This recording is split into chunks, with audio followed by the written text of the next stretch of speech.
Hello everyone, this is Komal, your SST educator.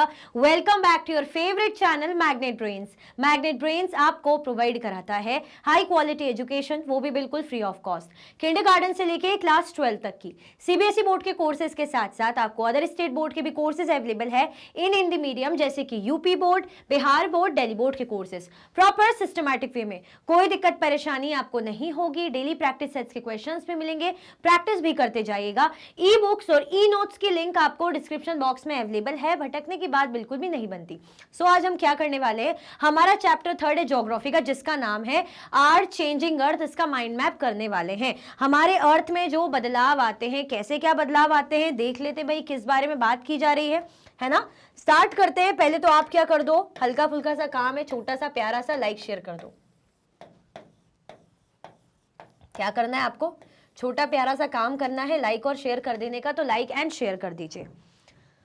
Are changing earth, हमारे अर्थ में होते हुए बदलाव, है ना। क्या बदलाव होते हैं हमारे अर्थ में? हमारे अर्थ में अर्थक्वेक आ जाता है, कभी हमारे अर्थ में वॉल्केनो इरप्ट हो जाता है ना, फ्लड आ जाते हैं, बहुत सारी चीजें होती हैं, होती रहती हैं भाई। अब ठीक है, नेचुरल करेंस से हो जाता है, सुनामी वगैरह आ जाती है। चलो देखते हैं यहाँ पे क्या दिया हुआ है। लिथोस्फेयर, लिथोस्फेयर क्या होता है? लिथोस्फेयर, इसमें हमारे क्या आ जाते हैं, सारे लैंड फॉर्म्स।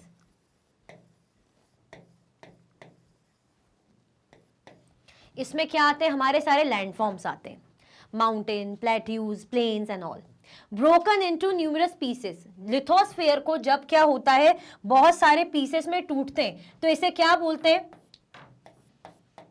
Lithospheric plates.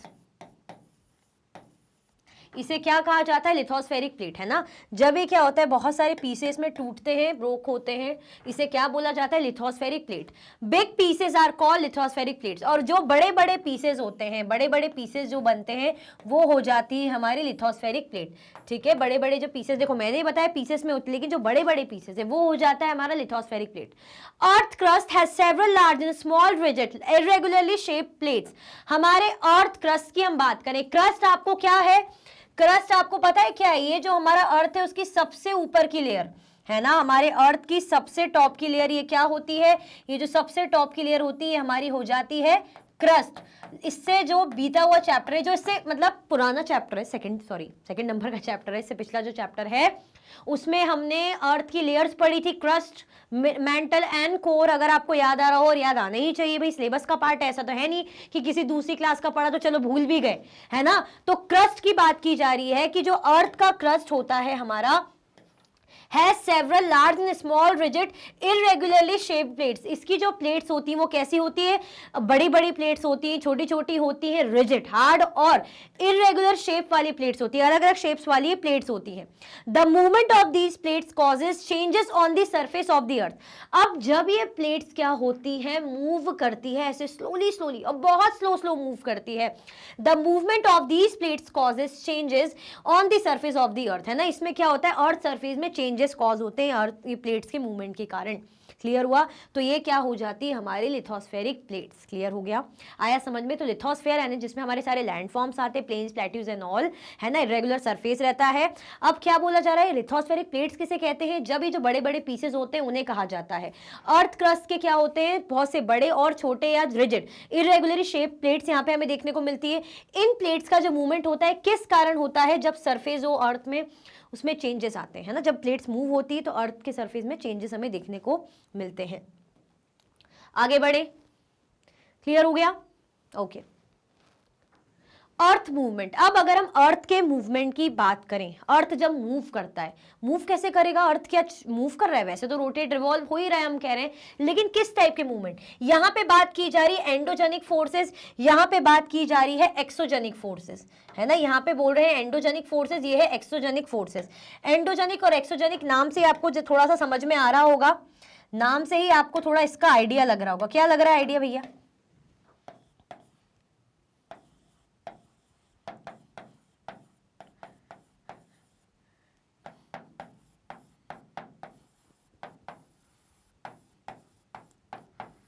है ना, जो अर्थ के अंदर होती है, और ये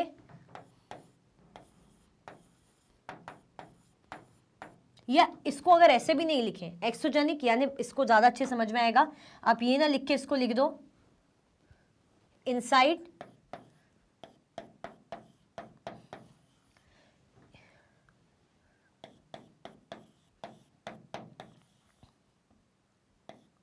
इनसाइड हो जाएगा, ये हो जाएगा आपका आउटसाइड। ठीक है, ये इनसाइड है, ये क्या है, आउटसाइड है। क्लियर, ये इनसाइड है और ये आउटसाइड है। एंडोजेनिक फोर्सेस इनसाइड हो रही है, एक्सोजेनिक फोर्सेस आउटसाइड हो रही है ना। तो ये क्या है, हमारे अर्थ का मूवमेंट है। क्लियर, आया समझ में। अब इनसाइड में क्या क्या आ जाएंगे अगर हम देखें एग्जांपल्स की तौर पे, वॉल्केनो इरप्शन,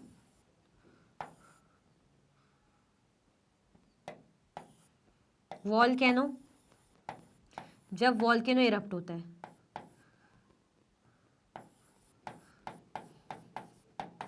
वॉल्केनो इरप्शन हो गया,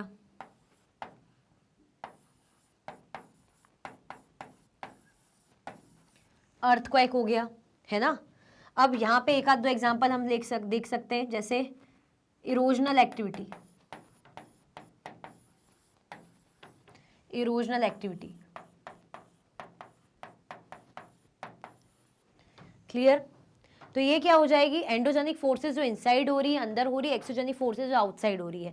इसका एग्जांपल जब वॉल्केनो इरप्ट होता है या अर्थक्वेक होता है तो अंदर से जो वाइब्रेशन होता है, जो अंदर से चीजें होती है इनसाइड। अब यहाँ पे तो हमें ऊपर सरफेस पे दिख रही है वाटर इरोजन या सॉइल इरोजन, ये सारी चीजें जो हम कहते हैं। अभी हम वाटर का इरोजनल वर्क देखेंगे, है ना, विंड का वर्क देखेंगे, ये सारी चीजें इसमें आ जाती है। क्लियर हुआ। तो इस तरीके से हमारा अर्थ क्या करता है, मूव करता है। आगे बढ़े, एंडोजेनिक फोर्सेस की बात करें तो जो सडन फोर्सेस होती हैं एकदम से आती हैं, जैसे अर्थक्वेक, वॉल्केनो एंड लैंडस्लाइड। एकदम से होता है, हम बोलते हैं अरे अर्थ हिलता है तो हम बोलते हैं अर्थक्वेक आ गया। वॉल्केनो इरप्ट होना, लैंडस्लाइड यानी जब जमीन का कुछ पार्ट जो हम कहते हैं पहाड़ों का, जैसे रॉक्स का, एकदम से खिसकता है, स्लाइड हो जाता है, भूस्खलन जिसे बोलते हैं। तो ये सडन फोर्सेस होती हैं। ये होती है डायस्ट्रोफोबिक फोर्सेस, जैसे बिल्डिंग, माउंटेन्स वगैरह।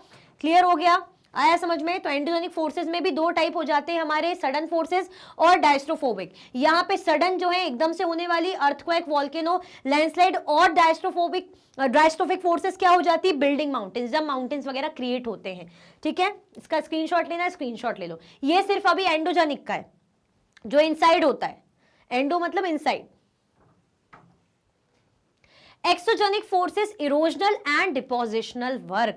अब इरोजनल और डिपोजिशनल वर्क जैसे रिवर का हो रहा है, विंड का हो रहा है, सी वेव है, ग्लेशियर्स। ठीक है, तो ये हमारे इरोजनल और डिपोजिशनल वर्क दिखा रहे हैं। रिवर का काम है ना, नदियों का वर्क, जो हम फ्लड प्लेन, लीवीज और वाटरफॉल वगैरह, डेल्टा देखेंगे। विंड की बात करेंगे तो विंड का काम देखेंगे कि विंड अपना कैसे काम करती है, सैंड ड्यून्स वगैरह बनाती है, मशरूम रॉक्स वगैरह विंड की हेल्प से बन रहे हैं। सी वेव्स के थ्रू कैसे सी क्लिफ, सी आर्चेस और क्या क्या टेक वगैरह, ये सारी चीजें बन रही है। ग्लेशियल मोराइंस, ये सारी चीजें हम देखेंगे। क्लियर, आया समझ में। तो अभी आपको थोड़ा सा भूल गए होंगे, नहीं भूले, पता है तो अच्छी बात है। तो ये सारी चीजें भी हम पढ़ेंगे और वहां अर्थक्वेक का भी पढ़ेंगे, तब आपको समझ में आएगा। आगे बढ़े, ये आपकी एक्सोजेनिक फोर्सेस होती हैं। स्क्रीनशॉट ले लो। देखो, एंडोजेनिक में दो टाइप में हमें बताया, सडन और डायस्ट्रोफिक, और यहां पे एक्सोजेनिक में एक ही, इरोशनल एंड डिपोजिशनल वर्क। चलो, volcano is like a big mountain with a hole at the top called vent. अब volcano क्या होता है, volcano is like a big mountain, बड़े पहाड़ की तरह होता है, with a hole, जिसमें क्या होता है, होल होता है, at the top called vent, है ना, जिसमें टॉप में एक होल होता है। आप ऐसे देख लो, जैसे पहाड़ है, पहाड़ आपने बना लिया। आप पहाड़ कैसे बनाते हो, इस तरीके का बनाते हो ना, ऐसे, ये आपने पहाड़ बना लिया। अब वॉल्केनो को बोला जा रहा है एक होल है, ये समझ लो, तो होल बना लेते हैं।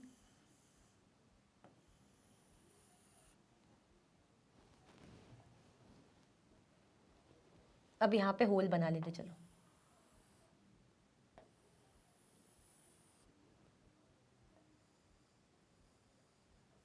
ठीक है, होल जैसा है। क्लियर।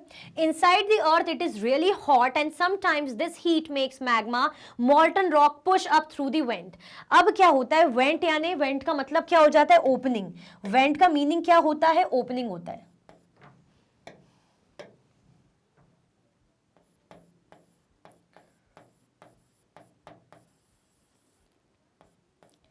वेंट का मीनिंग क्या हो जाता है, ओपनिंग हो जाता है। अब यहाँ पे क्या बोला जा रहा है, ये समझ लो आप, ऐसे ओपनिंग है ना। अब यहाँ से क्या निकलेगा, एकदम से लावा निकलता है, ये ऐसे जा रहा है,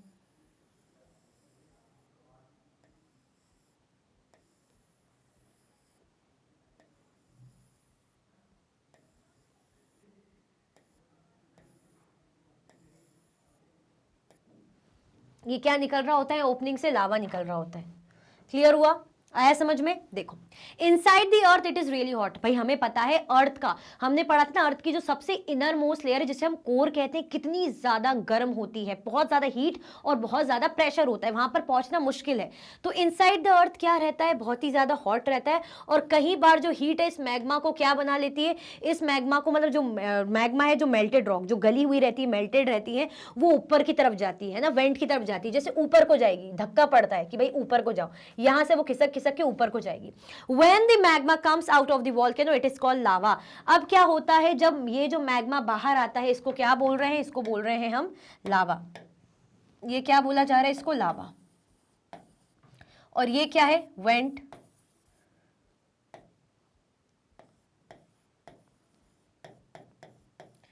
मतलब ओपनिंग। ये क्या है, हमारा वेंट है, दैट मीन्स ओपनिंग है। क्लियर। और ये क्या रह रहा है, हमारा वॉल्केनो हो रहा है।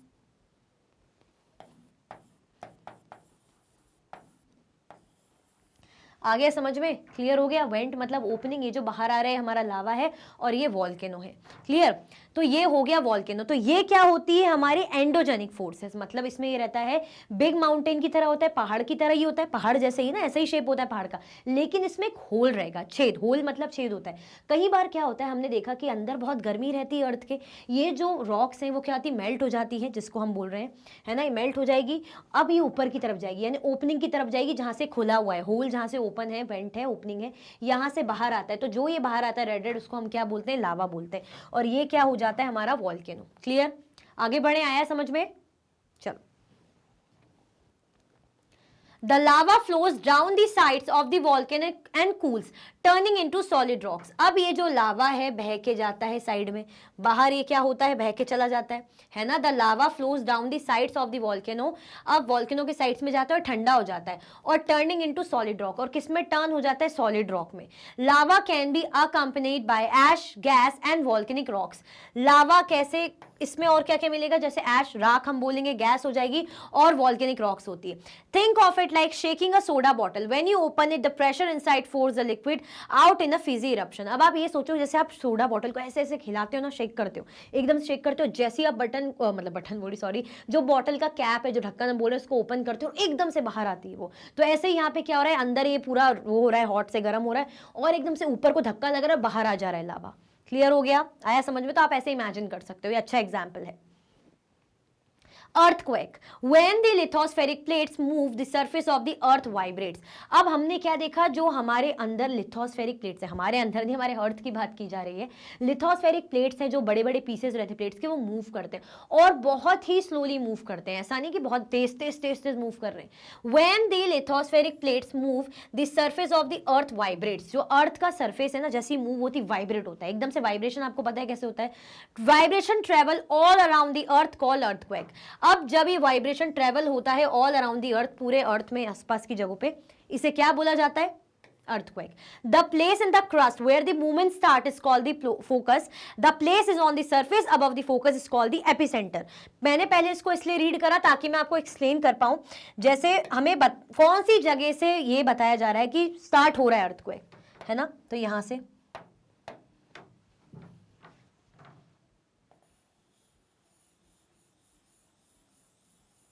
इस जगह से शुरू हो रहा है। अब इसके ऊपर क्या है, ये फोकस।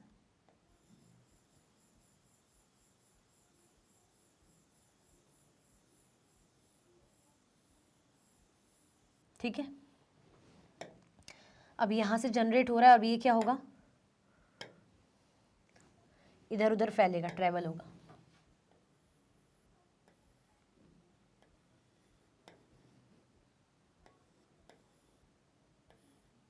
ये जो है वाइब्रेशन ट्रेवल हो रहा है ना, इधर उधर ऐसे ऐसे जा रहा है।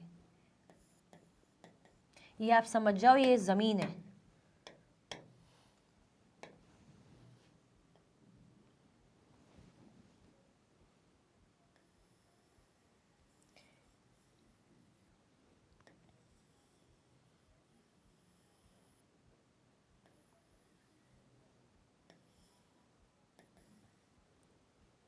है ना। तो यहाँ पे क्या है, इस जगह को क्या बोला जा रहा है, इसको बोला जा रहा है, इसको नाम दिया जा रहा है फोकस। ये क्या है, फोकस। और ये जगह को क्या बोल रहे हैं, एपिसेंटर।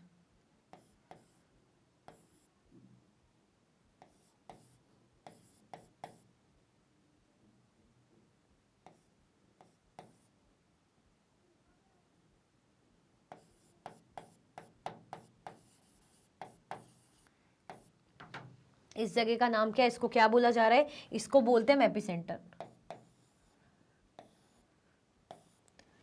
ठीक है, अभी कोई सनराइज नहीं हो रहा है, ये समझ जाओ इस जगह पे एपिसेंटर है, फोकस के जस्ट ऊपर है। यहां से क्या होता है, वाइब्रेशंस आती है ना। तो क्या बोला जा रहा है, the place in the crust where the movement start. तो ये कौन सी जगह है जहां से क्या होता है,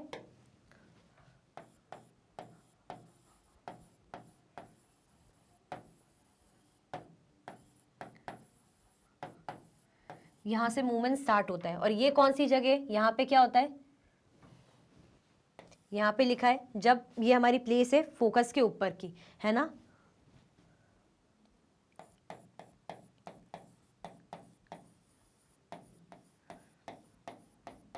और यहां से आपको क्या दिख रहा है, ये जो जा रही है ना, इसी के थ्रू वाइब्रेशंस ट्रेवल कर रही है ना। वाइब्रेशंस क्या हो रहे हैं, वाइब्रेशन ट्रेवल हो रहे हैं।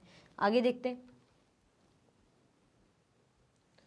अब यहां बताया जा रहा है अर्थक्वेक को हम मेजर कैसे करते हैं। ये तो हमने देख लिया अर्थक्वेक को कि क्या बोला जाता है, जब लिथोस्फेरिक प्लेट हमारी मूव करती है ना, तो जो सरफेस है अर्थ का वाइब्रेट होता है, वाइब्रेट होगा, वाइब्रेशन इधर उधर फैलती जाती, तो हम बोलते हैं अर्थक्वेक आ गया। फोकस जो जगह होती, जो पॉइंट होता है, वहां से अर्थक्वेक ओरिजिनेट होता है, आना शुरू होता है मूवमेंट से। और उसके ऊपर जो एपिसेंटर है, एपिसेंटर वो जगह होती है जहां से वाइब्रेशन आसपास फैलती है। और ये इंपॉर्टेंट है ध्यान रखना कि एपिसेंटर के पास की जो जगह रहेगी, है ना, वहां पे ज्यादा मास डिस्ट्रक्शन होगा, बहुत ज्यादा तबाही मचेगी, बहुत तेज भूकंप आएगा। और जो जैसे जैसे दूरी होती जाएगी उतना वहां पे असर उसका कम होता जाएगा। ऑब्वियसली पास है तो असर ज्यादा होगा, दूर पहुंचते पहुंचते असर कम हो जाएगा। ठीक है, चलो। Earthquake measured by a machine called seismograph. Earthquake को किसके थ्रू हम मेजर करते हैं, जो मशीन है जिसका नाम क्या है, सिस्मोग्राफ। सिस्मोग्राफ मशीन के थ्रू हम इसको क्या करते हैं, मेजर करते हैं। ठीक है, सिस्मोग्राफ मशीन के थ्रू हम अर्थक्वेक को मेजर करते हैं। और मेजर्ड ऑन, किस पर मेजर किया जाता है, रिचर स्केल पे। किस पर मेजर किया जाता है, रिचर स्केल पे मेजर किया जाता है। हम बोलते ना कि 6.0 मैग्नीट्यूड का अर्थक्वेक आया है, 2.0 मैग्नीट्यूड का अर्थक्वेक आया है, तो किससे मेजर कर रहे हैं, ये रिचर स्केल से। किसके द्वारा मेजर किया जा रहा है, सिस्मोग्राफ। ठीक है, मशीन जो है।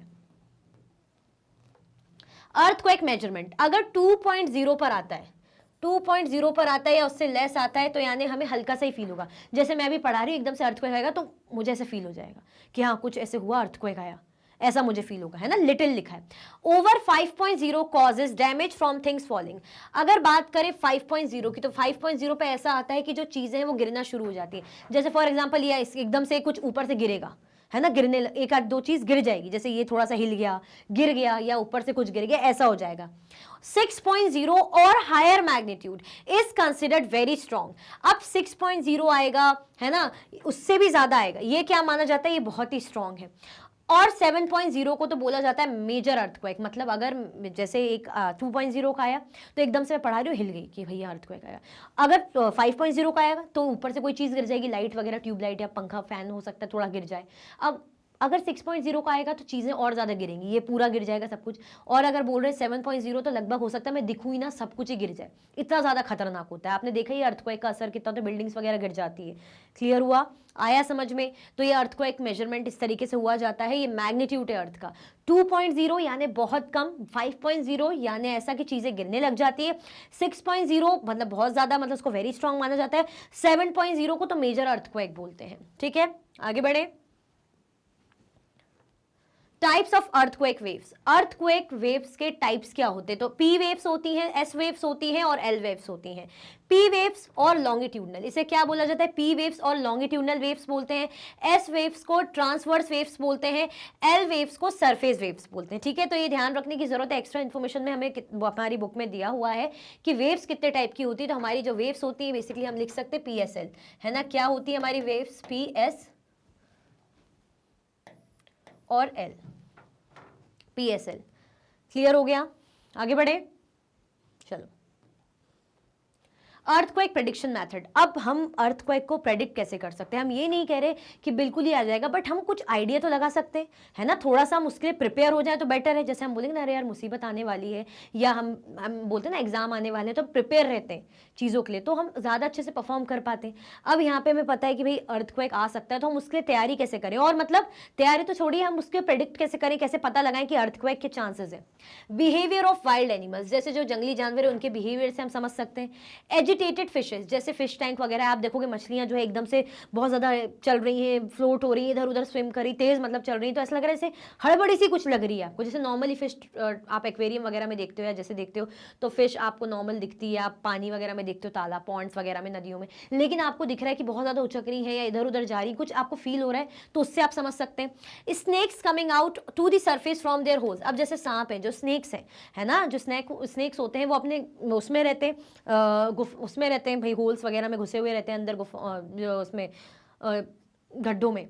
अब अगर मानो अंदर कुछ उनको हलचल लगेगी तो एकदम से क्या हो जाएंगे, वो बाहर आने लगेंगे, या रैट वगैरह वो बाहर आ गए।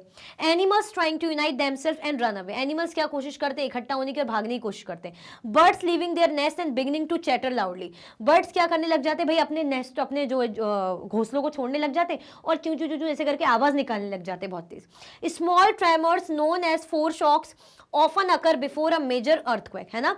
तो बहुत सी चीज़ें हम क्या कर सकते हैं, पता कर सकते हैं, मतलब हमें एक आइडिया लग सकता है इन चीज़ों को थोड़ा सा स्टडी करके, जान के कि भाई अर्थक्वेक आ सकता है। कि अगर हमें दिख रहा है कि सांप बिलों से बाहर आ रहे हैं, या जो फिश है वो एजिटेट हो रही है एकदम से, बर्ड्स में आवाज़ बहुत कर रहे हैं, है ना, या अपना नेस्ट छोड़ के भाग रहे हैं, है ना, वाइल्ड एनिमल्स का बिहेवियर थोड़ा सा वियर्ड लग रहा है, तो हम थोड़ा जज कर सकते हैं, आइडिया लगा सकते हैं कि भाई अर्थक्वेक आने वाला है, भूकंप आने वाला है।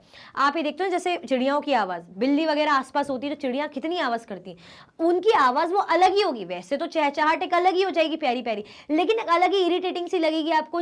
इवन चिड़ियाओं की भी, स्क्वेरल की भी, गिलहरियों की भी, तो यानी बिल्लियां आसपास है, तो ऐसे अलग अलग टाइप की वो लोग आवाज निकालते हैं, तो आपको समझ में आ जाता है। तो ऐसे ही आप इनके बिहेवियर से, इन चीजों से समझ सकते हो और प्रेडिक्ट कर सकते हो कि भाई अर्थक्वेक आ सकता है। Clear?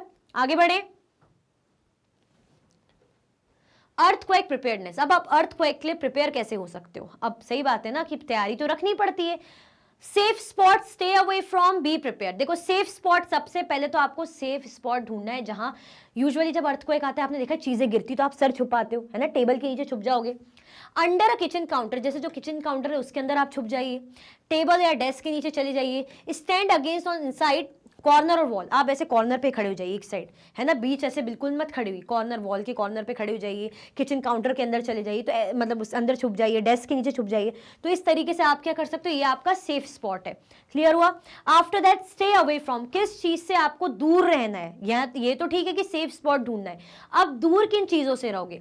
Fire places, areas around chimneys, Windows that shutter including mirror and picture frames, आपको ऐसी जगहों से दूर रहना है जहां आग लग सकती है, ठीक है, आपको ऐसी जगहों से दूर रहना जहां चिमनी है, आपको ऐसी जगहों से दूर रहना जहां पे पिक्चर फ्रेम टंगे हुए हैं खूब सारे, या मिरर है ना, मिरर है मतलब कांच वगैरह है, या ऐसी विंडोज है मिरर वाली, उनसे दूर रहना है। पता चले एकदम से असर पड़ो, आपके सर पे जो है खूब कांच वगैरह गिर रहे हैं, फ्रेम गिर रहे, धड़धड़ धड़धड़ ऐसी जगह चले गए, है ना, या गैस चिमनी के पास चले गए, तो हो गया काम।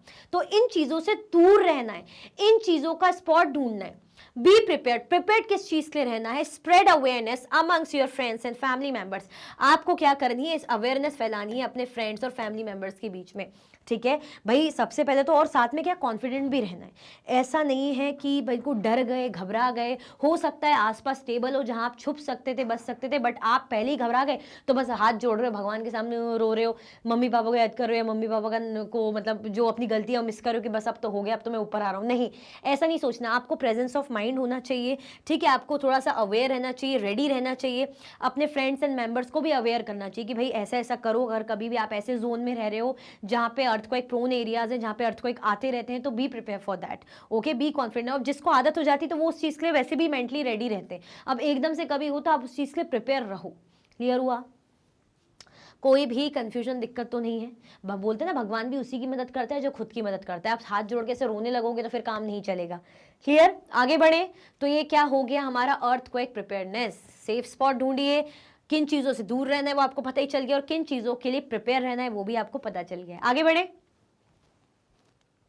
To process by which landscape continuously worn by, दो प्रोसेस जिसके थ्रू हम कह सकते हैं लैंडस्केप हमारा वॉर्न ऐसे बहता है, चला जाता है ना, जाता रहता है। वेदरिंग और इरोजन है ना, एक सॉइल इरोजन, वाटर इरोजन जो हम बोलते हैं। Weathering, the breaking up of the rocks on the earth surface, जो रॉक्स होते हैं, फॉर एग्जाम्पल ये हमारा क्या है, पहाड़ है, ये क्या है हमारा पहाड़ है ना, अभी तो पूरा है, मानो ये टूट गया,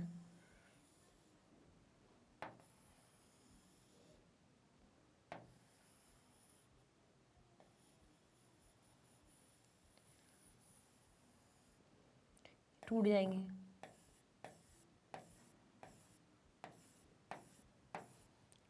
टूट के यहाँ गिर रहे हैं, इकट्ठा हो रहे हैं।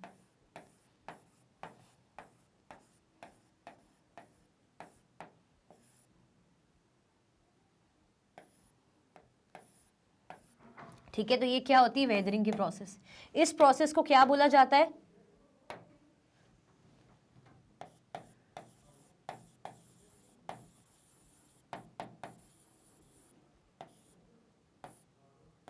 इसको क्या बोलते हैं, वेदरिंग। ठीक है, the breaking up of the rocks on the earth surface, जब अर्थ सरफेस पे रॉक्स टूटते हैं, ठीक है, ऐसे टूट के गिरते हैं, तो यानी कौन सी प्रोसेस है, वेदरिंग की process. Now erosion, the wearing away of the landscape by different agents like water, wind and ice, जब क्या होते हैं हमारे लैंडस्केप ऐसे बह के जाते हैं, किसके थ्रू, बाय डिफरेंट एजेंट्स, जैसे वाटर पानी के साथ बह के जा रहे हैं, है ना, या पानी के थ्रू बन रहे हैं, या विंड की मदद से बन रहे हैं, या आइस की हेल्प से बन रहे हैं, तो ये क्या हो जाता है हमारा इरोजन। तो ये क्या दिखाया जा रहा है, हमारे किसका जो प्रोसेस है कि कैसे हमारा लैंडस्केप है कंटिन्यूसली होता है वेदरिंग और इरोजन के थ्रू। क्लियर हुआ? आया समझ में? आगे बढ़े। Major landforms, work of a river. अब हम क्या देखेंगे, मेजर लैंडफॉर्म्स देखेंगे, जिसमें हम क्या देखेंगे, रिवर का वर्क। हमारे जो मेजर लैंडफॉर्म्स है, कैसे क्या बन रहे हैं, कैसी क्या चीजें हो रही है, रिवर का वर्क देखेंगे, रिवर कैसे बन रही है। वाटरफॉल, मिएंडर्स, फ्लड प्लेन और डेल्टा, ये सब कैसे क्रिएट हो रहे हैं, इसको जरा समझते हैं। Waterfall, the running water in the river erodes the landscape when the river tumbles at steep angle over very hard rocks और down a steep valley side, it forms a waterfall. जब क्या होता है, फॉर एग्जाम्पल ये आपका rock है,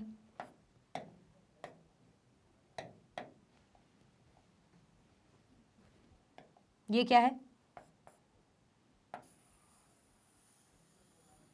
है ना, ये रॉक है। अब ऐसे जा रही है, ये रॉक है, आप ये समझ जाओ। ठीक है, अब यहां से नदी है वाइट कलर की, ऐसे बह के यूं आ रही है और नीचे को ऐसे बह जा रही है ना, स्टीप स्लोप यानी खड़ी चोटी से ऐसे होकर बहती जा रही, नीचे को ऐसे जा रही, जैसे पानी आता है ना, ऐसे रॉक है, आप ये समझ जाओ। और यहां से बहते हुए, इसको रोको, ऐसे बना दो, ये बह के आ रही है ना। आप देखते हो ना वाटरफॉल ऐसी होता है ना, तो इसको क्या बोला जाता है, वाटरफॉल बोला जाता है। तो when the river tumbles at steep angle, जब स्टीप एंगल मतलब खड़ा, बिल्कुल ऐसे, बिल्कुल स्ट्रेट, है ना, ऐसे हम नहीं बोल रहे कि बिल्कुल ही प्रॉपर मेजरमेंट के साथ स्ट्रेट, लेकिन खड़ी चोटी जैसा, स्टीप एंगल से आती है, ओवर वेरी हार्ड सरफेस, है ना, बहुत हार्ड सरफेस के ऊपर से आती है। अब क्या होती है, बिल्कुल खड़ी वैली जो रहती है उसमें से ऐसे साइड से गिरने लग जाती है, तो उसको क्या बोलते हैं हम, वाटरफॉल बोलते हैं। What it is called waterfall. Clear हुआ? The running water in the river erodes the landscape, जो बहता हुआ पानी है नदियों का जो आता है, वो क्या करता है, लैंडस्केप को इरोड करता है, ऐसे बहाते हुए, ऐसे बनाते हुए ले जाता है। अभी ऐसे आएगी, मतलब इन पहाड़ियों में ऐसे चढ़ेगी, मतलब रॉक्स में, और उसके बाद पानी ऐसे बहेगा बिल्कुल खड़े स्टीप एंगल से, बिल्कुल सीधे में। वाटरफॉल का भी आपको ऐसा दिख रहा है, तिरछा सीधे में ऐसे गिरता है, ऊंचे से बिल्कुल नीचे में, खड़े में। ठीक है, क्लियर हुआ? तो इसको क्या बोला जा रहा है, waterfall. Mendhar, as the river enters the plain it twists and turns forming large bands known as meanders। अब क्या बोल रहे हैं यहाँ पे, meanders की बात की जा रही है ना, देख लेते हैं, चलो। As the river enters the plain, जैसे ही रिवर क्या होती है, प्लेन में एंटर होती है, ये ट्विस्ट और टर्न हो जाती है, ऐसे आएगी, यहाँ पे नदी बहते हुए आ रही है, नदी बहते हुए आ रही है, अब ऐसी ऐसी हो रही है, ट्विस्ट टर्न, इस तरीके से, है ना। तो इसे क्या बोला जा रहा है, ये क्या बना रही है, बड़े बड़े बैंड। ये बैंड मतलब मोड़ है ना, मुड़ रही है ना, यहाँ पे क्या हो रही है, यहाँ पे मुड़ रही है।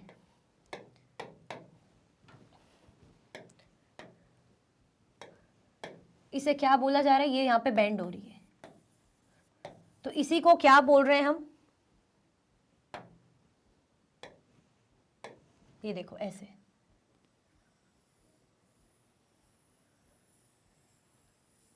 ठीक है। ये हो जाता है हमारा मिएंडर।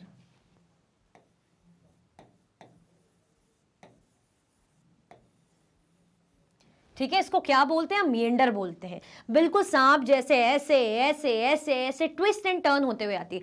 अब ऑक्सबो लेक कैसे क्रिएट होता है, इसी के बाद, due to continuous erosion and deposition along the sides of the meander, the ends of the meander loop come closer and closer. In due course of time the meander loop cuts off from the river and forms a cut off lake also called an oxbow lake. अब क्या होता है, continuously Eros होती है ना, और क्या हो जाती है, कंटिन्यूअसली इरोज होने के बाद डिपॉजिट होती है साइड में, है ना, जो मेंढर की साइड में, मतलब ऐसे बहते हुए आ रही है। अब आप ये यहां पे बना लेती हूं मैं इसको, रुको इसे ड्रॉ कर लेती हूं। पहले ऐसी है, अभी बिल्कुल ऐसी हो जा रही है, पास पास हो जा रहे हैं, है ना, इतने पास पास ऐसे ऐसे हो गए। अभी थोड़ा दूर है, यहां पे आपको क्या दिख रहा है, पास पास हो गए, क्लोज एंड क्लोज आ गए। Meander loop come close and close. अब ये जो लूप है, जो मोड़ है, क्या हो रहे हैं, पास पास आते जा रहे हैं, आपको पास पास दिख रहे हैं। In due course of time the meander loop cuts off from the river. अब क्या होता है, कोर्स ऑफ टाइम में जो लूप है क्या हो जाते हैं, ऐसे टूट जाते हैं, अलग हो जाते हैं, कट ऑफ हो जाते हैं। जैसे यहां से क्या हो गए, अलग हो गए, है ना, यहां से अलग हो गया, एक अलग ही तरफ चला गया, ठीक है। And forms a cut off lake. अब आप देख रहे हो ना कि ये साइड कट होके यहां पहुंच गया, क्योंकि पास आते आते डिपॉजिट होते होते होते इतने क्लोज आ गए कि कट ही हो गया और एक साइड हो गया। अब ये जो एक साइड हो गया, इसे क्या बोल रहे हैं, यही होता है हमारा ऑक्सबो लेक। इसे क्या बोला जाता है, इसे कहते हैं हम ऑक्सबो लेक। क्लियर हो गया, आया समझ में, ठीक है। तो ये होता है हमारा रिवर का वर्क, कि पहले वाटरफॉल हो रहा है, उसके बाद कैसे मिएंडर्स बनते हैं, जब रिवर बहते हुए आती है, ट्विस्ट एंड टर्न होती है, मिएंडर फॉर्म करती है। अब कंटिन्यूअसली इरोजन होता रहता है, डिपोजिशन होता रहता है साइड्स में, इस तरीके से ये पास पास आते जाते हैं मिएंडर लूप, जितने जितने पास आते जाते हैं, फिर उस टाइम पे मिएंडर्स लूप एकदम से कट हो जाते, कट ऑफ हो जाते, रिवर से अलग हो जाएंगे, कट हो जाएंगे और एक अलग ही लेक फॉर्म कर देंगे, और उस लेक को हम क्या बोलते हैं, ऑक्सबो लेक। क्लियर हो गया, आ गया समझ में। स्क्रीनशॉट ले लो, स्क्रीनशॉट लेना है, और लाइक नहीं किया तो लाइक कर दो, फिर हम गाड़ी को आगे बढ़ाएंगे, ठीक है। आगे बढ़े, चलो। अब क्या है हमारे पास, फ्लड प्लेन, है ना। इससे पहले हम रिवर का वर्क देख रहे हैं कि कैसे होता है। तो हमने क्या देख लिया, सबसे पहले हमने देखा कि भाई कैसे वाटरफॉल हो रहा है, उसके बाद जो है ऑक्सबो लेक बन रहा है, ठीक है, मिएंडर बन रहा है, फिर ऑक्सबो लेक बन रहा है। Now flood plain. ये फ्लड प्लेन क्या होता है, at times the river overflows its banks, this leads to the flooding of the neighbouring areas, as it floods it deposits layers of fine soil and other material called sediments along its bank. अभी समझाऊंगी। This leads to the formation of a flat fertile flood plain, the raised bank are called levees. अब किस बारे में बात हो रही है, नदी का काम। पहले नदी ने क्या बनाया, वाटरफॉल हो रहा है, उसके बाद हमने देखा ऑक्सबो लेक वगैरह क्रिएट हो रहा है। नाउ ऐसे इस तरीके के वो क्रिएट करेंगे, देखो ये है,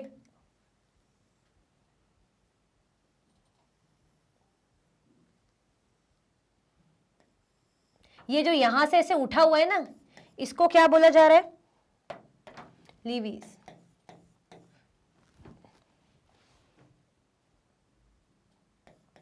ये यहां पे हमारा लीवीज, ठीक है। अब मैं समझाती हूं क्या बोल दिया हमने। जैसी रिवर अपनी किनारों से ओवरफ्लो होती है, हम बोलते हैं ना पानी जो है बाल्टी वगैरह से ओवरफ्लो हो रहा है, बह रहा है ना, तो एट टाइम्स कई बार ये होता है, the river overflow its banks. River क्या करती है, अपने किनारों से ऊपर बहती है। This leads to the flooding of the neighbouring areas. अब क्या होगा, जो आसपास का एरिया, फॉर एग्जांपल गंगा नदी के आसपास के किनारे पे आप रह रहे हो और वहां पर फ्लड का मतलब होता है बाढ़ आ जाए। बाढ़ आएगी तो क्या होगा, वो पानी किनारों से ऊपर आएगा ना। अब जैसे मग है या जग है, किसी भी चीज का चाय वगैरह कुछ भी भर देते हो तो आसपास गिरती है ना वो, तो ऐसे ही जब अपने किनारों से पानी ज्यादा हो जाएगा, ओवरफ्लो हो जाएगा, तो आसपास बहेगा, आसपास बह जाएगा, आसपास चला जाएगा, उसके बाद क्या हो जाएगा, वहां पे बाढ़ आ जाएगी। As it floods it deposits layer of fine soil and other material called sediments along its banks. अब क्या होता है, मैं पहले ही बता चुकी हूं आपको चैप्टर के टाइम भी, कि जब हम देखते हैं कि रिवर आ रहा है, पानी आ रही है, पानी आता है नदियों वगैरह का, तो ऐसा नहीं कि बिल्कुल क्रिस्टल क्लियर और साफ पानी आ रहा है, उस पानी में मिट्टी वगैरह, रेत ऐसी चीजें हो सकती हैं। ये क्या होते हैं, ये बड़े ही प्यारे प्यारे ऐसे सेडिमेंट्स होते हैं जो क्या बनाते हैं, फर्टाइल बनाते हैं आसपास के एरिया को। यानी नदियां आती हैं पहाड़ों से, अपने साथ ही सेडिमेंट्स लेकर आएंगी, मिट्टी, रेत वगैरह, फिर क्या करती हैं किनारों पर, बैंक्स मतलब किनारों की बात हो रही है, वाले बैंक की बात नहीं हो रही है जहां पे आपका खाता खुलता है, ठीक है, किनारों की बात हो रही है। तो क्या होगा, अपने किनारों पे अपनी सेडिमेंट्स लेकर आएगी और ये वाला लैंड क्या हो जाएगा, फर्टाइल हो जाएगा। This leads to the formation of a flat fertile flood plain, जिसके कारण क्या होगा, वहां वाला जो एरिया है वो प्लेन कैसा हो जाएगा, उपजाऊ हो जाएगा, फर्टाइल हो जाएगा। The raised banks are called levees, और ये जो उठी हुई बैंक्स है इनको क्या बोला जाता है, लीवीज बोला जाता है। अब समझ में आया कि फर्टाइल एरिया कैसे बनता है, फ्लड प्लेन या जो आसपास का एरिया क्यों ऐसा मिट्टी वाला जो फर्टाइल बन जाता है। देखो हम बोलते हैं ना गंगा प्लेन्स, गंगा ब्रह्मपुत्र बेसिन, वहां का जो एरिया बड़ा ही फर्टाइल होता है। क्यों, क्योंकि जो गंगा ब्रह्मपुत्र नदियां हैं वो क्या करती हैं, वो अपने डिपॉजिट सेडिमेंट्स को वहां पे लोड करती है, डिपॉजिट करती है, मतलब वहां पे जमता है पूरा, और वो लैंड कैसा हो जाता है, फर्टाइल हो जाता है, अच्छी मिट्टी होती है, इसीलिए वहां पे लोग ज्यादा रहते हैं, खेती बाड़ी खूब होती है, इंडस्ट्रीज वगैरह रहेगी, बहुत सारी चीजें होती है। क्लियर। नाउ किसकी बात हो रही है, डेल्टा। अब डेल्टा कैसे फॉर्म होता है, as the river approaches the sea, the speed of the flowing river water decreases and the water begins to break up into a number of streams called distributaries. The river becomes so slow that it begins to deposit its load. Each distributary forms its own mouth. The collection of sediments from all the mouths form a delta. अब कैसे delta बन रहा है, हमने क्या बोला, आप अब अगर मैं इंडिया का यहाँ पे ऐसी रफली मैप बना देती हूँ एक, चलो बनाते हैं, कहां बनाए, यहां पे बना देते हैं।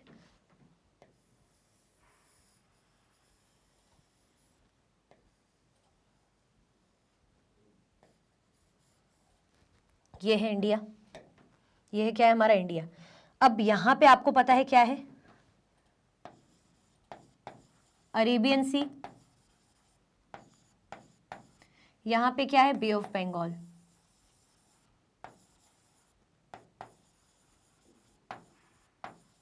है ना, यहाँ पे क्या है, अरेबियन सी, और यहाँ पे क्या मिलेगा आपको, बे ऑफ बंगाल मिलेगा। अब क्या होता है, नदियां जो रहती हैं यहाँ पे ड्रेन होती है ना बे ऑफ बंगाल में, और दो रिवर है जो हम देखते हैं वो इस तरफ ड्रेन होती है वेस्ट के साइड, वरना हमारी ज्यादातर जो रिवर है इसी तरफ ड्रेन, मतलब नदियां जब समुद्रों में जाके मिल जाती हैं, है ना, नदियां कहाँ बहती हैं, जैसे बे ऑफ बंगाल में चली जाएंगी और कुछ रिवर यहाँ अरेबियन सी में चली जाएगी, एक दो ही रहती है, नर्मदा, तापी एंड ऑल, ठीक है। अब क्या होता है कि जब ये नदियां समुद्रों पर जा रही होती, उनके पास जा रही होती, जाना ही है, संगम तो होना ही है भाई, तो ये अपनी स्पीड को स्लो कर देती है। ये बहती हुई जो नदियां आ जा रही होती है, इनकी स्पीड क्या हो जाती है, स्लो हो जाती है। देखो फॉर एग्जांपल ये मैं ऐसे यहाँ पे बना लूं, नदियां ऐसे ऐसे जा रही हैं, अब स्पीड इनकी क्या हो गई, स्लो हो गई, ठीक है। As the river approaches the sea, the speed of the flowing water decreases and the river begins to break up into a number of streams called distributaries. अब ये जो नदियां हैं छोटी छोटी स्ट्रीम्स में टूटने लग जाती, ब्रेक होने लग जाती हैं, है ना, धाराओं में, स्ट्रीम्स मतलब धाराएं, जैसे अभी एक थी, अब यहां ऐसी एक ही हो रही है, ये हो रही है, तो ये जो टूट रही है इनको क्या बोला जा रहा है, इनको हम क्या बोलते हैं, इन्हीं को बोला जा रहा है डिस्ट्रीब्यूटरीज, सहायक नदियां।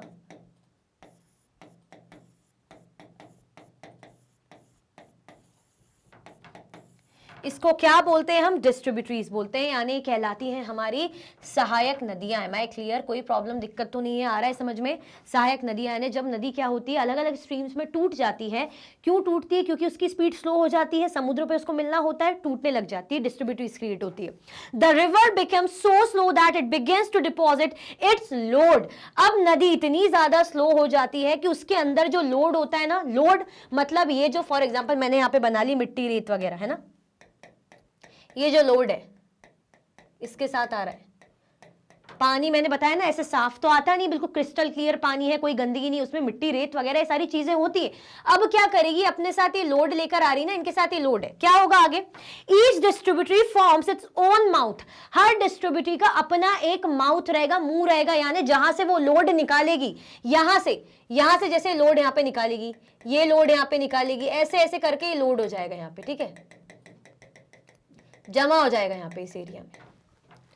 The collection of sediments from all the mouth forms a delta.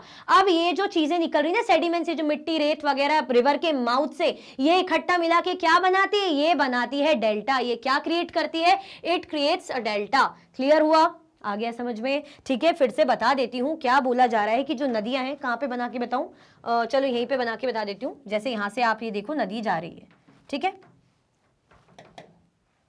Blue colour से ही बना दे, ब्लू कलर से ही बना देते हैं। ये रिवर जा रही है, ठीक है भाई, रिवर बोल रही है ओके मैं जा रही हूँ, अच्छी बात है, जाऊंगी, रुकूंगी तो नहीं। अब ये अलग अलग उसमें टूट जाएगी, स्ट्रीम्स में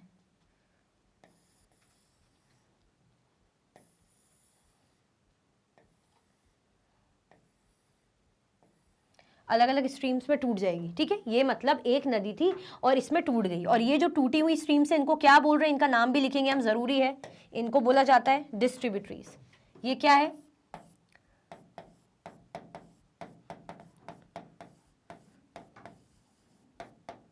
ये है हमारी डिस्ट्रीब्यूटरीज, और ये क्या है, हमारी रिवर।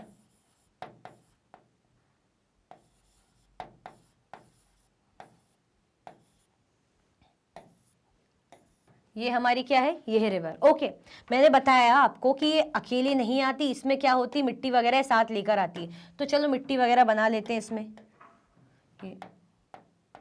ये लोड लेकर आएगी अपने साथ, जैसे ये थोड़ा थोड़ा ये लेकर आ रही है, ये लेकर आ रही है।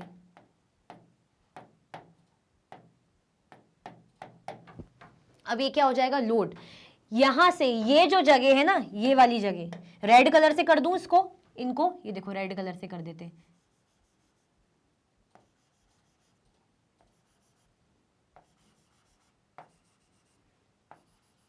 ये क्या है रेड कलर से,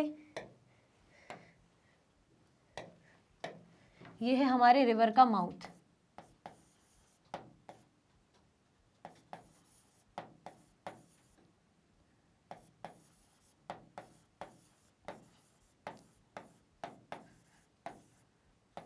मुंह है ना, यहीं से वो सारा लोड निकालेंगे।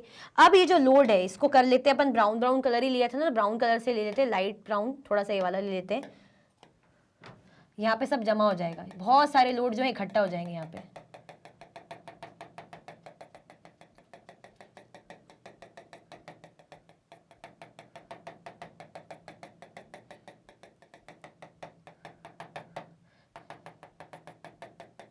तो ये क्या हो जाएगा, जो बनाया इसको हम क्या बोलेंगे, यही है हमारा डेल्टा। यही हो जाएगा हमारा डेल्टा,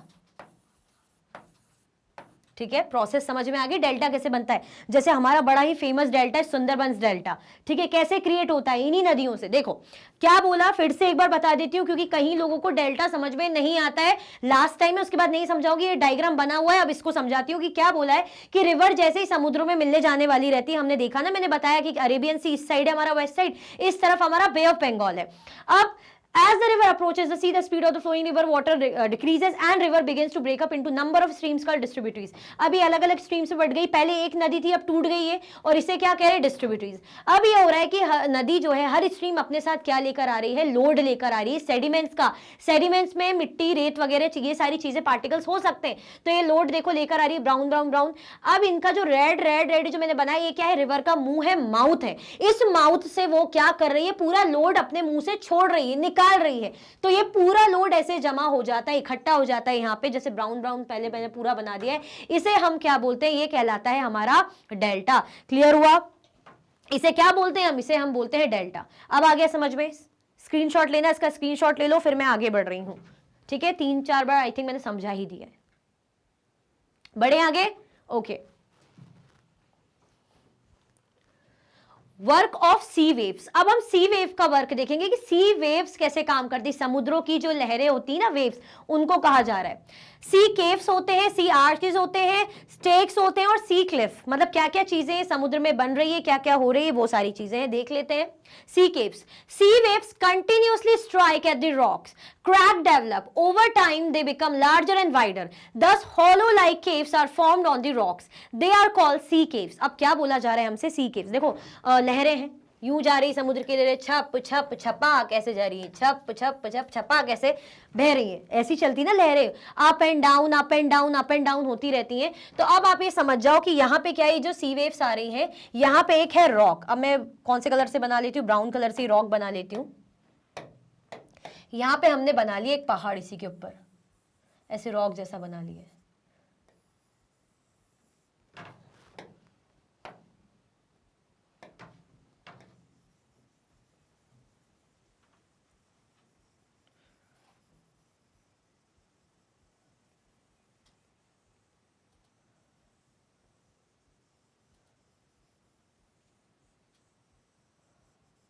ठीक है, ये पहाड़ है।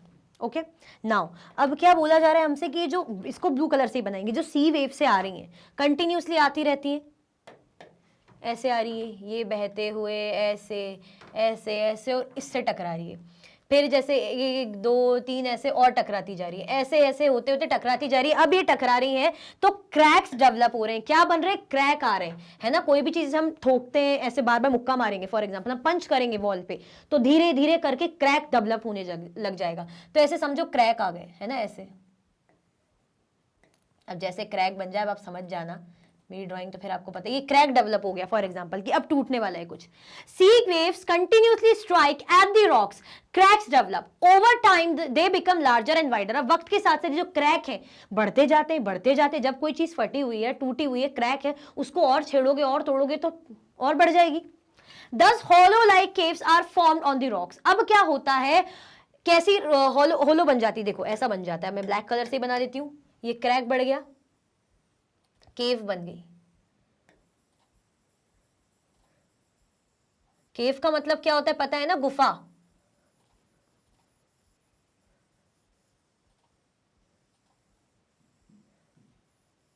ये गुफा बन गई, ऐसी समझ जाओ आप थोड़ा सा से।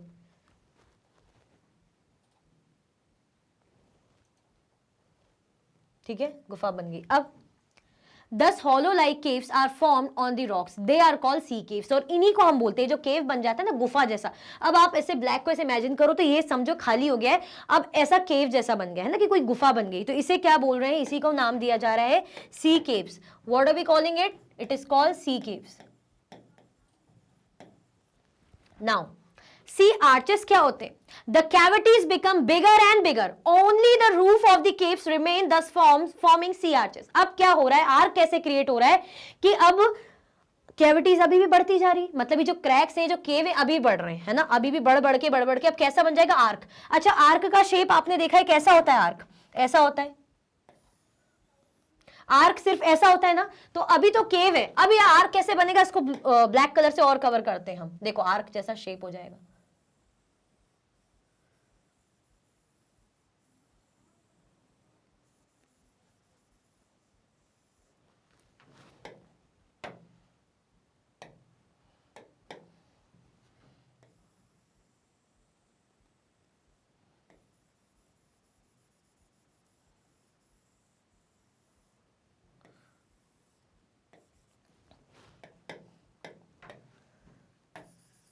ये क्या बन गया, आर्क जैसा। आर्क ऐसी शेप का होता है, क्यों, क्योंकि अभी भी वेव्स अपना काम कर रही है। पहले काम करा, उसके बाद चटक आई, क्रैक आया, क्रैक से गुफा बन गई। ठीक है, अभी भी कैविटीज बढ़ती जा रही, गुफा है ठीक है, लेकिन अब वो और टूटती जा रही और टूटती जा रही, तो सिर्फ एक आर्क बच गया है। आर्क आपने देखा है दरवाजों में जैसे ऐसा होता है ना, इस तरीके का मैंने अभी बनाया, ऐसा रहेगा बस, ये ऐसा बच गया, तो ये सिर्फ ऐसा बच गया। आगे बढ़े, चलो आगे देखते हैं आगे और क्या काम हो रहा है। Stakes. The roof of the caves remain, thus forming sea arches. Further erosion breaks the roof and only walls are left. Thus wall-like features are called stakes. अब क्या होता है, अब जो ऊपर की पहले दीवार थी, अभी तो पूरा ऐसा बन गया, अभी ऐसा बना हुआ था, ये बना हुआ था। अब आप ये समझ जाओ, ये भी टूट गया। इसको ब्लैक से कवर कर लेते तो दिखेगा नहीं, ये टूट गया। अब सिर्फ ये खड़े ऐसे अलग अलग स्टेक्स बचे रह गए।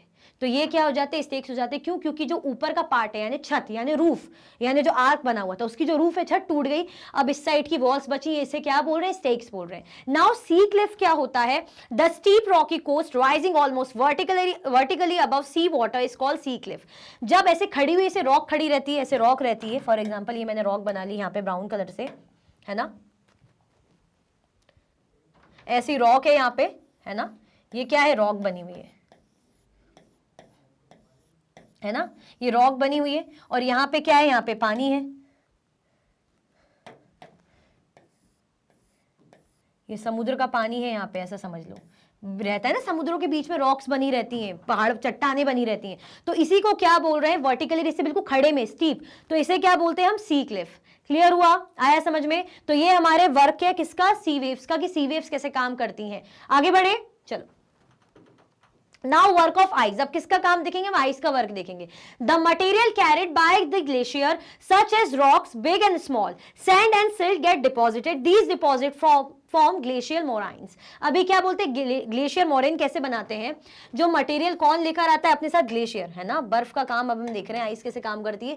ये जो ग्लेशियर है, जैसे नदी आ रही, तो नदी के साथ खाली नदी का सिर्फ क्रिस्टल क्लियर पानी नहीं है, उसमें जो है रेत मिट्टी वगैरह ये सारी चीजें हैं, तो ये जो मटेरियल अपने साथ कैरी करके ला रहा है ग्लेशियर, जैसे रॉक्स हो गई बिग और स्मॉल, छोटी छोटी रॉक्स, सैंड है, उसमें सिल्ट है, फिर इकट्ठा होकर ये भी डिपॉजिट हो जाते हैं। डिपॉजिट होना है ना, इकट्ठा हो जाना, जैसे आप बैंक में पैसे डिपॉजिट करते हो, पैसे इकट्ठा करते हो, ठीक है। These deposits form glacial moraines, और ये जो डिपॉजिट है क्या बनाते हैं, ग्लेशियल मोरेन्स बनाते हैं। जैसे नदियां अपने साथ डिपॉजिट लाके लोड करके क्या बनाती है, डेल्टा बनाती है ना, तो ऐसे ये क्या बना रहे हैं, ग्लेशियल मोरेन्स। कौन बना रहा है, किसका वर्क है, आइस का वर्क है। इसमें आपको क्या क्या मिलेंगे, बिग और स्मॉल रॉक्स के पीसेस मिलेंगे, है ना, सैंड मिलेगी और सिल्ट मिलेगी। आगे बढ़े, चलो। नाउ वर्क ऑफ विंड, अब किसका काम देखेंगे, विंड का काम देखेंगे, हवा का काम देखेंगे। मशरूम रॉक्स क्रिएट करते हैं, सैंड ड्यून्स क्रिएट करते हैं और लोइस क्रिएट करते हैं। मशरूम रॉक ऐसी रॉक बनती है जो मशरूम शेप की होती है, सैंड ड्यून्स ये ऐसे छोटे छोटे सैंड बने रहते हैं ना, इस तरीके के, देखो ऐसे ऐसे छोटे छोटे बने रहते हैं, तो इसको क्या बोलते हैं, सैंड ड्यून्स बोलते हैं। ये हमारी मशरूम रॉक्स हो जाती है, ठीक है। चलो देखते हैं, इसको समझते हैं। ओके, मशरूम रॉक्स, हवा का काम इसमें दिखाया कि विंड अपना काम कैसे करती है, स्पेशली डेजर्ट एरिया की अगर हम बात करें। An active agent of erosion and deposition in the deserts is wind. In deserts we can see rocks in the shape of a mushroom, commonly called mushroom rocks, है ना। इसका क्या होता है, एक्टिव एजेंट होता है, एक्टिव एजेंट होता है इरोजन का और डिपोजिशन का। डेजर्ट में वो क्या होता है, wind. In the desert we can see rocks in the shape of a mushroom, हम जो क्या कर सकते हैं, डेजर्ट में रॉक्स को देख सकते हैं, किसके शेप में, मशरूम के शेप में। कैसे देखेंगे, कॉमनली कॉल्ड मशरूम रॉक्स। देखो क्या होता है, हवा चलती है, जैसे रेत है ना, हवा चल रही है, तो क्या हो जाता है, जो ऊपर का पार्ट है वो इतना नहीं उड़ता, ऊपर का पार्ट है वो इतना नहीं उड़ता। मशरूम कैसा दिखता है, इसी टाइप का दिखता है ना। चलो मशरूम ही ड्रॉ कर लेते, समझ में आ जाएगा, वैसे तो पता ही होगा। ऐसे उड़ रहा है, जैसे मानो हवा, कोई ऐसे रेत का ऐसे पोर्शन है, ऊपर का पोर्शन इतना नहीं उड़ रहा जितना नीचे का उड़ जा रहा है ना हवा से, तो ऊपर का ऐसे है, ऐसा समझ लो आप, और नीचे का थोड़ा सा नैरो है, इसी टाइप का दिखता है मशरूम। यानी ऊपर का पार्ट जो है कैसा है, ब्रॉड है, नीचे का पार्ट कैसा है, नैरो। ऊपर का पार्ट क्या है, ब्रॉड है, और नीचे का पार्ट कैसा है, नैरो है। तो ये मशरूम रॉक्स होती है, मतलब वो कैसी दिखती है, मशरूम शेप की दिखेगी, इसीलिए ही मशरूम रॉक कहा जाता है। ये कहाँ होता है, डेजर्ट में। किसके थ्रू हो रहा है, ये विंड के थ्रू। सैंड ड्यून्स क्या होता है, when the wind blows it lifts and transport sand from one place to another. अब क्या होता है, जब हवा चलती है, तो ऐसा तो है नहीं कि हवा, जब आप देखते हो ना कितनी तेज हवा चलती है, तो क्या क्या उड़ा के ले जाती है, दरवाजे वगैरह, कांच और पता नहीं चद्दर तकिए वगैरह सब चीजें उड़ा के लेती है। ये तो ज्यादा हो गया, इंसानों को भी जब साइक्लोन वगैरह तो खैर वो ज्यादा ही ओवर हो जाता है, लेकिन विंड इतना तो है कि आप देखते हो कि रेत को, मिट्टी को उड़ा के ले जाती है। व्हेन द विंड ब्लोज, जब हवा चलती है, it lifts and transport sand from one place to another. ये क्या उठा करती है, सैंड को उठाएगी, मतलब हवा में रेत आएगी, और धीरे धीरे एक जगह से दूसरी जगह वो हवा चली, मतलब सैंड है दूसरी जगह चलेगी। जैसे हवा में उड़ के रेत बहते बहते बहते बहते दूसरी जगह डिपॉजिट हो जा रही, फिर बह बह के जा रही, दूसरी जगह चली जा रही, ऐसा होता रहेगा। When it stops blowing, the sand falls and get deposited in low hill-like structure. These are called sand dunes. जब हवा क्या होती है, बहना बंद होती है, ये क्या बनाती है, जो सैंड है एकदम से गिरती है, and gets deposited in low hill like structure. अब ऐसा बन जाएगा, ऐसा स्ट्रक्चर बन जाएगा, जैसे हवा बहकर आई, रेत बह बहकर आ रही है, ऐसा स्ट्रक्चर बन गया, छोटे से हिल जैसा। हिल मतलब आपको पता ही ना, पहाड़ जैसे ऐसे।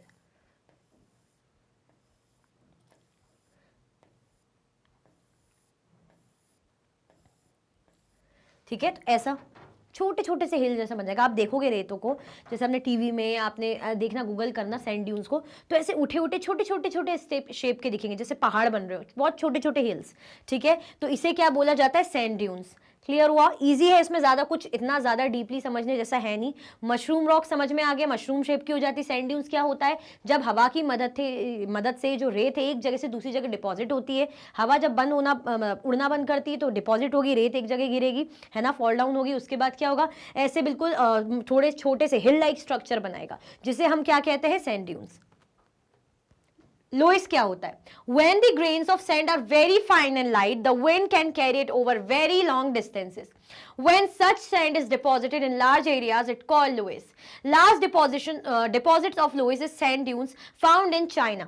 अब क्या बोला जा रहा है? जब ये जो ग्रेन्स होते हैं सैंड के, बहुत ही ज्यादा फाइन और बहुत ही ज्यादा हल्के होते हैं, लाइट होते हैं, the wind can carry it over very long distances. अब इतने ज्यादा लाइट, इतने ज्यादा हल्के फुल्के होते हैं कि जो हवा है इनको लंबे लंबे, मतलब बहुत ज्यादा दूरी तक उड़ा के ले जाती है। When such sand is deposited in large areas, जब ये जो सैंड है ना, डिपॉजिट होती है लार्ज एरिया में, इट इज कॉल्ड लोइस। इसे क्या बोला जाता है? लोइस। मतलब ये भी सैंड ड्यून्स जैसा उड़ के दूसरी जगह जा रहे हैं, तो ये इतने ज्यादा हल्के होते हैं कि ज्यादा से ज्यादा दूर उड़ के चले जाते हैं, ठीक है।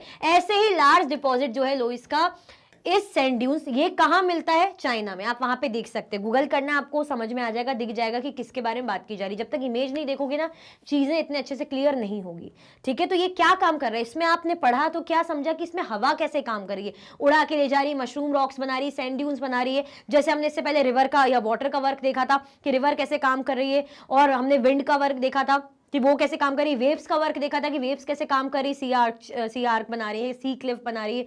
फिर उसके पहले हमने क्या देखा था? ग्लेशियल आइस का वर्क देखा था कि कैसे ग्लेशियल मोरेन्स बना रहे हैं। क्लियर? तो ये जो डिपोजिशनल वर्क है हमारे, जिसको हम क्या बोलते हैं? एक्सोजेनिक फोर्सेज में आते हैं। क्लियर? एंडोजेनिक फोर्सेज का जैसे हमने वॉल्केनो और अर्थक्वेक पढ़ा था, ठीक है। इसी के साथ हमारे इस चैप्टर का माइंड मैप एंड होता है। आई होप आपको सब कुछ अच्छे समझ में आया होगा। कुछ भी डाउट होता है तो कॉमेंट सेक्शन में जरूर बताइएगा। इसी के साथ ये वीडियो एंड होती है। अगर आप और भी वीडियो के लेक्चर्स देखना चाहते हैं, मैग्नेट ब्रेन्स की यूट्यूब चैनल, एप्लीकेशन, वेबसाइट में आप देख सकते हैं। ई नोट्स और ई बुक्स की लिंक आपको डिस्क्रिप्शन बॉक्स में अवेलेबल है।